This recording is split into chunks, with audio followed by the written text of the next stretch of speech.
તો મિત્રો આજે આપણે જઈએ છીએ જો વાડીએ કેવો મસ્તીનો નજારો છે તમે જોઈ શકો છો।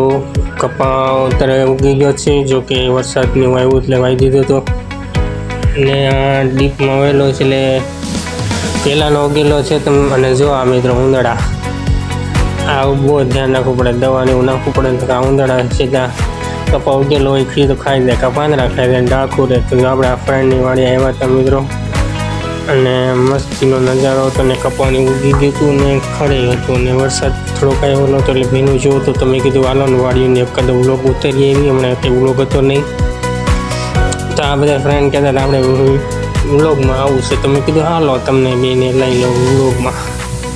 તો બસ આવા જ નાના નાના વ્લોગ જોવા લાઈક શેર અને સબસ્ક્રાઈબ કરતા રહીજો।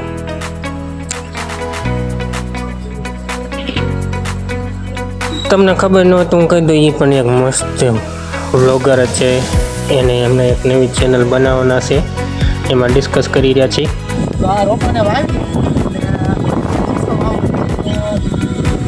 તો જોયું ને મિત્રો એ ક્યાં એવી રીતના વિડીયો ઉતારે છે, એને કાંઈક ખેતીની એની ચેનલ બનાવવાની છે એટલે એ વ્લોગ બનાવે છે। આપણે અહીંયા વ્લોગ બનાવતા હતા તો બે યુટ્યુબર ભેગા થઈ ગયા, મેં થોડુંક બોલી દીધું ને વરસાદ જો થોડોક વધુ આવવા મળે ને ત્યાં પહોંચ્યો તો લાઈક શેર અને સબસ્ક્રાઈબ મળશું નવા વ્લોગમાં। જય મહાકાળ મિત્રો।